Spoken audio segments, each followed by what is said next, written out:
Hi everyone, how are you doing? A few years ago, I was passing by a park and I saw a small little box. And a friend of mine, Suzanne, she said, "Have you seen these, Rihan?" And she showed me into a box, and I went out and I saw there was some books um, in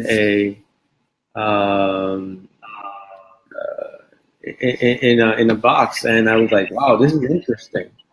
And then I took some photos and I posted on Facebook as usual. And then um, few months ago, I saw another of a similar box in Boston, and I asked my carpenter to make some. But since then, it hasn't happened. Today, uh, I found this book in one of those boxes. I don't know if you guys can see it. It says, "What on earth am I here for?" So that's one of the books I got today from the box. It didn't cost me anything. And then one of the great heroes of the United States, his name is Truman. I got this book, and this is a pretty giant book. And I don't know if I'm going to be able to finish this, but it's definitely going back. And then I messaged the company which had their name on it, and surprisingly, I found the founder, and guess who's with me here today? So, hey Todd, how's it going? Hi, good evening. Nice to talk to you down in Florida where it's warm and sunny, where we're cold up here in Wisconsin. Well, I'll send you some warm weather from here. It's not so warm, Right. but there's a lot of sun here. I appreciate it and be glad to talk to you. So tell me what you'd like to cover, and I'll be glad to discuss anything you want to know about Little Free Library, where we've come from, where we're going, what are our plans, and so on. Well, I was So watching your TED talk, and the first line is amazing, which is about the Martin Luther King and how you and your mom started, and now you have 75,000 libraries around the world, or is that around the U.S. alone? So tell us more we're about most the what's we're, going on. we're, we haven't quite hit 75,000, but we're about to. And we basically grow at about 2,000 a month. I started Little Free Library on my deck in Wisconsin in the winter. And basically, what happened is I built one to honor my mom who had passed. I spoke at my mom's funeral, and there was two kind of central themes. One, it's a tradition in the United States to colonial times to give a small gift at a funeral. And it's also an old Sioux Indian saying that nobody really ever passes until all they've touched are gone. And so what I did is I gave everybody a necklace at my mom's funeral that said June A. Bowl, a dancing spirit, 1927 through. I never put her date. I felt her dance continued and how she touched people continued. And in 2009, I built a Little Free Library after a one-room schoolhouse, put it in her front yard, and I filled it with books from my mom who had passed. And it was really a celebration of her and her spirit and how she felt about community. And that was it. And then in May 8th of 2010, my wife had a garage sale, and I took the money in and I watched people come up to the Little Free Library and hug it, hold it, kiss it, take selfies, and they got excited about it. So I proceeded to build 30 more just to test it out. And I think I got rid of one or two in 2010. And what happened was in the wintertime, it was coming. I had 30 Little Free Libraries I built, and I didn't know what to do. We weren't making any money. Nothing was happening, and I wasn't selling anything. I wasn't. So I heard a piece on Martin Luther King when he was asked, "What would you do if you're going to die tomorrow?" And he said he would plant a seed. And so that's what I did. I went out and gave away 30 Little Free Libraries, and it took off. The media started covering us. I was working on my deck, and I was getting phone calls from Afghanistan and India and Australia, and I was making these libraries on my deck in the winter and sending them out and making the registration signs and sending them out. And slowly it grew. We never had any money. We never had any investors or supporters or sponsors. And then in May 17th of 2012, we formed the nonprofit Little Free Library in Hudson, Wisconsin. And pretty much there's an old story from Gandhi where he was being interviewed by the media during a protest. And after 15 minutes, Gandhi said, "Excuse me, I have to go. I have to see where my followers are taking me." And so we've kind of followed that theme, and the idea is that our job at Little Free Library, the Martin Luther Kings and the Gandhis of this world are pretty hard to find. But what we can find is people around the world that are doing things, lifting up their neighbors, helping with reading, and so on. And so that kind of formed the basis of what we do. Another important story I'll relate to, that's important theme in the spirit of Little Free Library, is about 3 years ago, I was in Cleveland, Ohio, and I met with the Literacy Cooperative, and they collaborate the different literacy programs in Cleveland. And they told me that in Ohio, they have a minimal reading standard that the third graders, about 8-year-olds, have to pass before they go to fourth grade. And in Cleveland, 75% of the kids were going to fail. They weren't going to pass that minimum reading standard. So they'd asked me, they said, "Well, what should we do? What should we do about this?" And so I said, "Let me think about it for a while." And it took a couple months, actually, and I got back to them and I related this story to them.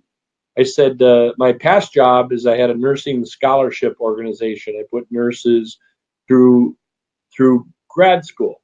And when I went and toured a hospital in Cooper Hospital in India, in Mumbai, they had a big gymnasium-sized room with 50 beds, several people by the bed side, and one nurse.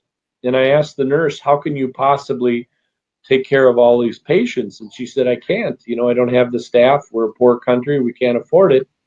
But she said to me, "You know what? If you look at these people, 1, 2, 3 people by the bedside, this is friends, neighbors, families, relatives. This is who takes care of them." She said, "I teach them vital signs. They call me if there's an emergency. They hold their hand." And she looked and she said, "In India, you'd be surprised how well we do with watchers." And so I realized that was really the model of Little Free Library. And that was that, we'll never have enough resources to solve the literacy problem. We'll never be able to have all the teachers or the librarians we need. The only thing we can do, like in India, is rely upon each other, our neighbors, ourselves, to help our community. We may not be able to help the state of Ohio or the city of Cleveland, but we can help our neighborhood, Mohammed and Susie and Marie, etc. And so a big part of Little Free Library is coming up with ways where, one, we capture the wisdom of the community and report it back to the community, and two, we build out the idea that the responsibility to fix your neighborhood, improve the literacy, is yours. And then what we try to do is give a series of tools and exchanges with people around the world to accomplish that. One thing we have recently launched is something called the Action Book Club, which I encourage all your listeners to be a part of. What we do is we work with publishers and identify books that have certain themes. This first 6 months is Everyday Heroes, and then the next 6 months it's going to be Come Together is a concept. But we identify books, and you can choose from our book when you get a group together, or choose a book that you want. And then what you do, register online at littlefreelibrary.org, the Action Book Club, and read a book, be inspired by the book, and then go fix something in your neighborhood. And the most important part is then report it back to us. And so what we're trying to do on Little Free Library is get thousands and thousands of stories across the globe of people taking a book, being inspired, fixing something in their neighborhood, and then going out and reporting it back to us. And what we're trying to show is that there's millions of us, really, that want to fix our neighborhoods, one book, one action and one deed at a time. Another thing we're doing is we just launched something called the Kids Community Cop Program. We build libraries with police. They put them in police stations. And we just launched something called the Mobile Library. And the Mobile Library has a sign on the side of the cop car that says, "We share books." And the police get books. They hand them out to kids at street corners. They hand them out to kids at playing ball, all around. And the idea is to start that dialogue and start that idea of moving it forward. The medical community has talked about how really you can't just treat something. You have to find out the whole cause. You have to find, it's about healthcare, it's about education, it's about jobs, it's how kids are living, people are living, etc. And what we do and what we're trying to say is that also with the police, who we talk to all the time, they say that in order for them to do their job right, they realize that they have to have a more educated and better population. The Los Angeles Police Department boldly says little free libraries help prevent crime. And we said, what? How can that be? And they said, well, 75% of the people that come before the juvenile court system in Los Angeles are functionally illiterate. And they believe strongly that if they help them with literacy, they create better citizens. And so what we do is really try to, like I said, capture the wisdom of the community, report it back, come up with a series of different programs, and move on. We have a belief that everybody has the right to read. And one of the things that we promote is that we all do better when we all read better. That's like the police department. Also, we also have a feeling that there shall be books everywhere, and there shall be books wherever people gather. And that's part of what we're trying to do with the Little Free Library, is literally get them in every neighborhood. And if there was one in every 300 neighborhood, if there's one for every 300 people, that would be 25.4 million Little Free Libraries. 1.1 would be in the United States. 24.3 million would be around the rest of the world. So we're trying to figure out different models, how we can work with different countries. We have about 1,000 Little Free Libraries in the Philippines.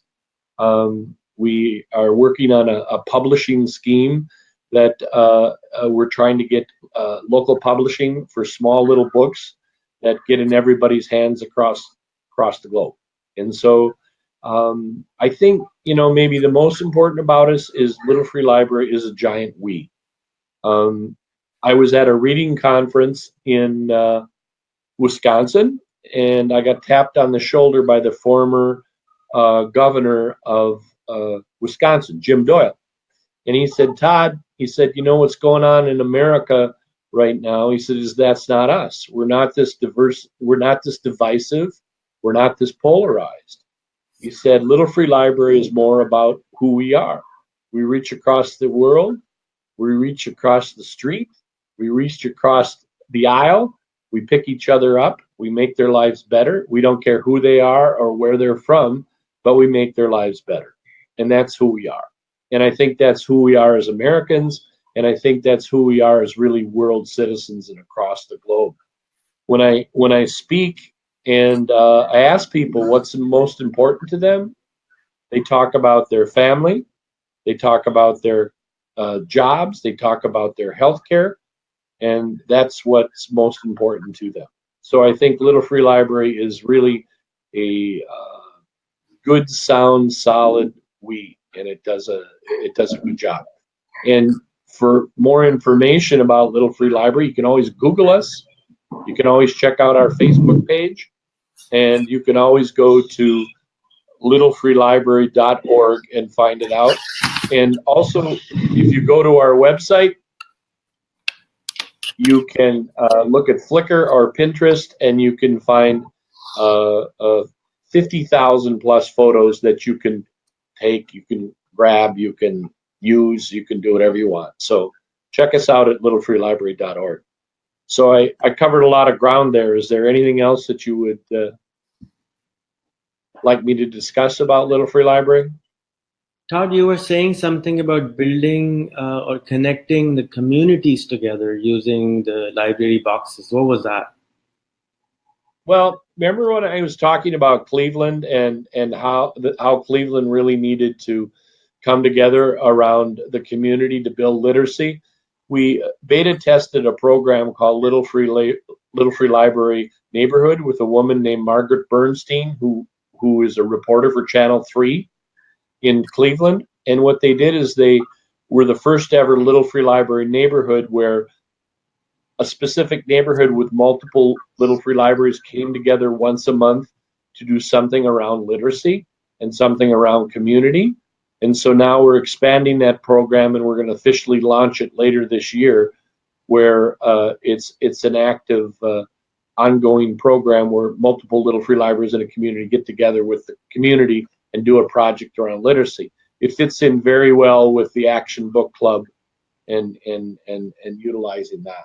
But it's we have probably north of 500 Facebook pages from different communities around the world that get together around Little Free Library, and they may be in, say, Atlanta or Chattanooga or Bombay, Philippines, etc. And they share stories. They help each other. They help resource books.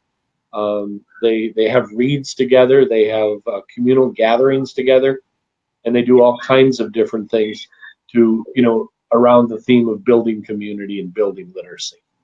So it's something that we didn't call this a worldwide phenomenon, but the media has many times. We have a book that's been published. It's called the Little Free Library book that's been published by Coffee House Press. It's a great book. I can send you a copy if you send me your address. But the Los Angeles Times called the book Almost Perfect Literary Democracy. The Minneapolis paper called it Pint-Sized Social Justice.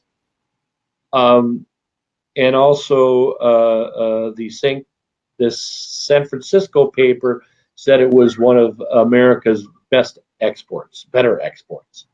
But probably my favorite, because I'm an older gentleman, is that Amazon.com said it was the most promising book since the 1970s Whole Earth Catalog, because it promised so much hope in the future. But you're too young to remember that book. But what is wonderful about that book and the stories is that it's really a story about us as communities around the globe stepping up and fixing our neighborhoods. And that's what's so inspiring about it. I encourage people to check out our website at Little Free Library and check out our impact fund. We have an impact fund where people can apply for libraries and apply for registration, and we help them out. We send them out every month. We have mobile libraries that we also send out, and all kinds of things. Little Free Libraries have been used not only as a means of exchanging books, but a means of exchanging food, seeds, tools.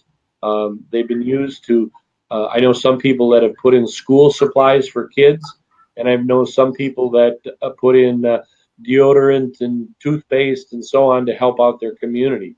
So they've been very much used as a thing. We have a fair amount of them in Washington, D.C. We're partners with the Library of Congress. And we encourage all of you and all your listeners to check us out and look at doing some kind of program. Our biggest group of kids, basically children, that support Little Free Library is Girl Scouts. Girl Scouts are big at Little Free Library. There's a troop in San Antonio, Texas, that has 300, Troop 300 in San Antonio, Texas, Girl Scout Troop 300, in celebration of San Antonio's 300th birthday, are building 300 Little Free Libraries and giving them to their community. That's touching. That's super cool. One of the things that I should tell you about Little Free Library is that you can always check out Little Free Libraries on our map, littlefreelibrary.org, and go to the world map, and that'll tell you that. We're not quite at 75,000. We'll probably hit that next month. we're getting there quickly. One of the things that I must mention about Little Free Library, it has an accelerated ripple effect to it. For instance, in Minnesota, where I'm from, in Wisconsin, I put 2 Little Free Libraries in the Twin Cities in 2011. Now we have over 500 of them in the Twin Cities. We have over 6,000 in the state. We donated 25 Little Free Libraries to Detroit 3 years ago. Now there's 400 in Detroit. Similar stories, El Paso, Texas, New Orleans, Cleveland, we donated 20. Now there's about 250, 300 of them. And what happens is people see them, churches build them, schools build them, Rotaries build them, the community itself builds them. Down where you are, I told you that I'm going to be heading to Lake Worth, Florida, down by Miami. They're a town of 30,000, and they built 100 of them. They brought together the schools, the libraries, the artists, the government, and they put 100 throughout the community. And they moved, obviously, from a simple, interesting kind of novelty to a true fabric of their community for literacy and community. They invited 39 other communities in just recently from Florida to show them how they brought the community together, and it ignited the community. So it's something that anybody can do. It's something that frequently all you have to do, if you can't afford one, 70% of the people build their own Little Free Library in the United States, and 30% get them from us and support our nonprofit. I have local builders mostly here in the Wisconsin, Minnesota area. In the Philippines, we have a project where we're trying to put a Little Free Library in every single classroom in the country. And we've got 2 major school districts that are working with us initially.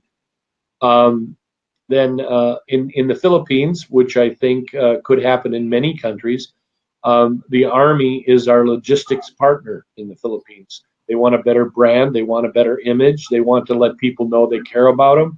And they want to put books in their hands and have a better image, just like the police throughout the country working with us, LAPD, Minneapolis, Cleveland, Detroit, etc., want to hand out books to kids, want to hand out books and help build the community. So as I mentioned to you, I think they're really, no matter how far apart you think we are, whenever I go and speak and I ask people what's important to them, it's their family, it's their health care, it's their job, it's their home, it's their environment. And I see that there's a greater commonality of mankind, and I am a big believer that work hard on the commonality that brings us together, and it seems to have other things melt away. Little Free Library has support from the far right, far left, center, all the way around, because most people around the world, really realize that we all do better when we all read better.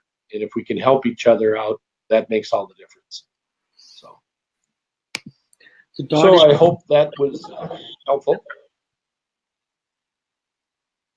That was beautiful. What you're doing is phenomenal. It's just outstanding what you have been able to achieve. The ripple effects are amazing.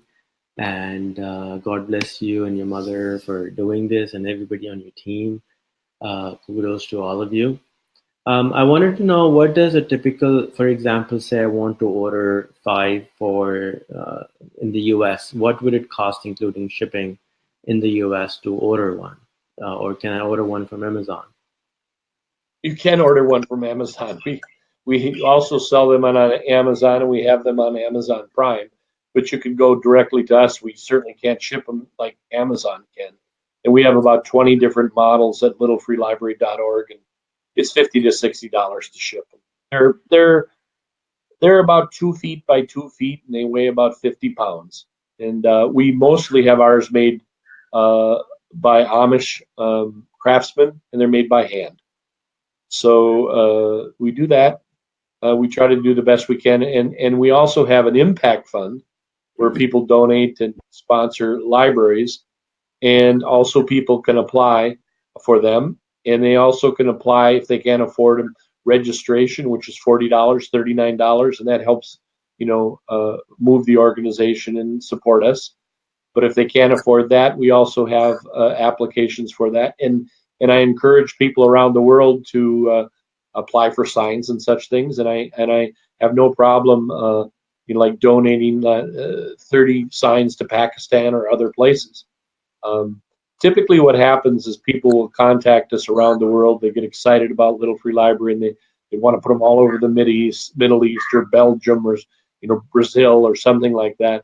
And we'll work with nonprofits around the world, and we'll typically donate 10 registrations to them, help them out, conference with them, so on. Try to build out what is Little Free Library. We love the model that they're doing in the Philippines of trying to put one in every classroom. And the classrooms with their families build the Little Free Libraries, put them in the library, and do that. I've got a publishing idea that I have for getting books in multiple languages and so on, very cost effective. That hopefully tomorrow I can speak to you about that, explain a little more detail. And because I think what's really important is books need to be in the native tongue. They need to be stories about the community, and they need to be about localization of people to attract them and to make that really work. It's pretty tough just sending books printed here in the States and send them to Pakistan or other countries. It's much better to have them published locally. And so hopefully tomorrow I'll get a chance to talk to you about that in a little more detail. I was wondering, do you think that in the future I can walk into an IKEA store anywhere on the planet and buy a box of your free library, or a Walmart, and just see it so often that, hey, I need one outside my house, and I could just pick one up, and instead of hiding the books inside my house, I could just park them outside, the ones I read, so just like a post office box I have outside my house, I could have a free library box outside every house. Maybe I don't know, just saying. Well, a couple points to what you're saying. Every Little Free Library has a steward, and the passion steward that oversees the library makes all the difference. Case in point, Hattiesburg, Mississippi put in 24 Little Free Libraries, and they did it as an art project, and it fell apart. It didn't work because they didn't have a steward. They didn't have an ongoing book supply. They didn't have ongoing people that cared for them.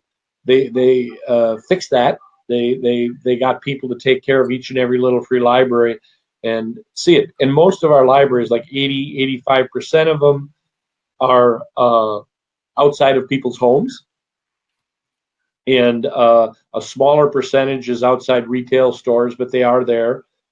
We have Little Free Libraries in the far north in Alaska and Canada. We have them, across Asia and South America, mostly in the United States and Canada, but ever expanding. The idea, though, is that you could take a book from a Little Free Library, and by the way, each Little Free Library up until this year said, take a book, return a book. And now we've just changed, as of the first year, and at 70,000, the number 70,000 signs, it says take a book, share a book. And the idea behind that is you could take a book anywhere in a Little Free Library that you want and bring it anywhere in the world, put it in another little library. We have many stories of people that have Little Free Libraries. They travel across the United States, Europe, wherever, and they knock on the door of other homes that have Little Free Libraries, and they say, hey, I brought you a book from Portland, and down to Miami or down to New Orleans. And so it happens that people trade books and give books. We know of people that connect each other on our world map and swap books back and forth. Eventually, we're not quite there yet, but we're hoping. We've been approached by some foundations that one of the biggest problems in the United States is we have lots of problems between our urban and rural communities and their understanding of each other. So we've been approached by some foundations about setting up some friends programs where urban United States communicates with rural United States and gets to know each other via their neighborhood and their little library. And also with our friends in the Philippines and other countries, we're hoping eventually to set up exchanges and dialogues. We already have a stewards only Facebook page where stewards come in and work. We have blogs. We have all kinds of different things. that people that have little free libraries and are part of the network, exchange ideas. And we're working on a bunch of new things for the future that really connects the community and brings us together. So it's I'm proud of it because it's a better side of our humanity. I'm proud of it. The media often ask me, what would my mother think? And the part that is good for me is my mom is now dancing everywhere, all across the globe.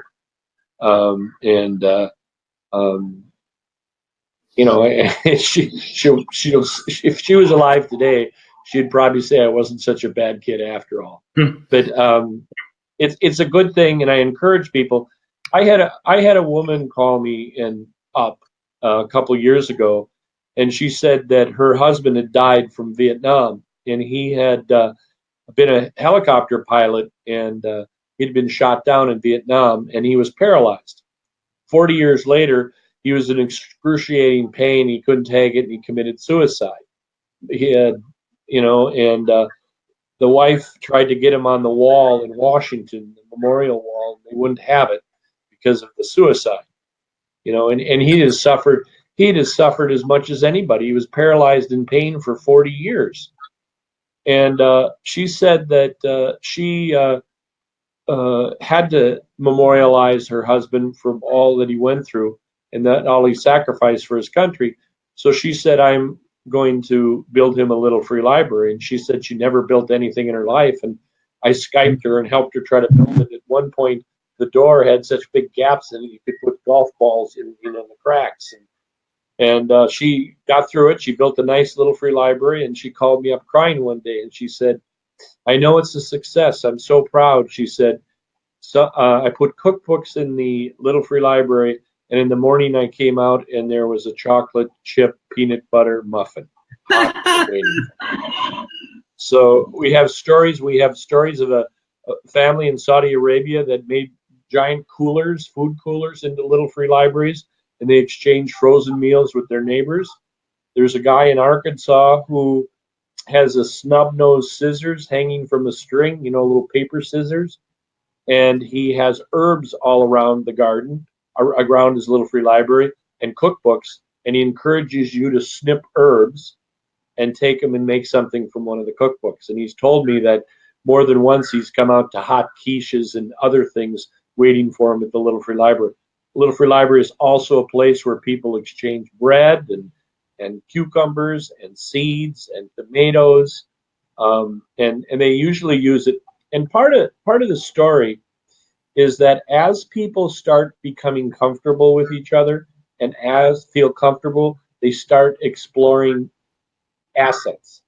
They start talking to each other. They start saying, hey, I'm older, I can't drive right now, but I got a big yard, and your family could use my yard as a garden if you would take me and my wife to the doctor once a month.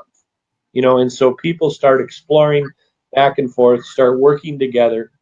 And I tell people, it may seem that it's a simple conversation to say, hey, Bill, how's your cat? Is it still sick, or is it eating? Is it okay? It seems like a simple conversation, but in reality, it's a deep conversation. It says, I trust you. I feel comfortable about you. I see you. I hear you. I feel you, and I understand you. And I think that is the kind of the 4 steps of getting to know each other and getting to know your neighbors is I see you, I hear you, I feel you, I understand you. And if we can get that equation with each other in our neighborhood, we feel safer, we feel more connected, we feel more loved, and we feel that life is more worth living. It's simple, but I think it is the deepest of all needs for us as our family, ones who are close to us, and then next our community and those around us. And when I worry with technology, I worry sometimes with Facebook. The more that we isolate and encourage isolation, the more we lose that. And so, I've always wanted to talk to Mr. Mark at Facebook and explain to him that he needs to re-engineer his thinking a little bit about Facebook and emphasize more of how to bring the community together face to face. A friend of mine says, Facebook has demonstrated that we want to network, but what we really want to do is we want to see face to face. And he says Little Free Library is Facebook with a face. I also must mention to you that our biggest fans of all times is libraries and librarians. We see ourselves as a branch of a Little Free Library, of a library. And also with libraries, we see them as one of the last bastions of community that pulls people together from all economic levels, all ages and generations.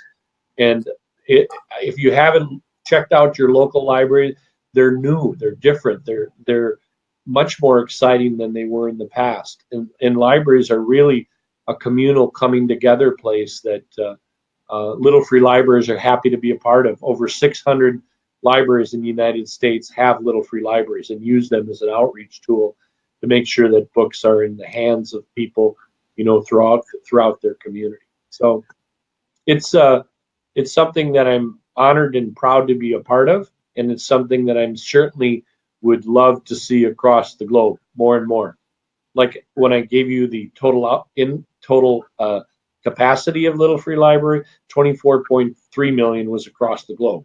And the United States has gotten about maybe 50,000, but we could use another 950,000.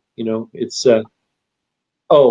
another thing is that the smallest of towns, we got a note from a small town in Sweden, 17 people, and they said it's the hit of the town, and people come from all around the region.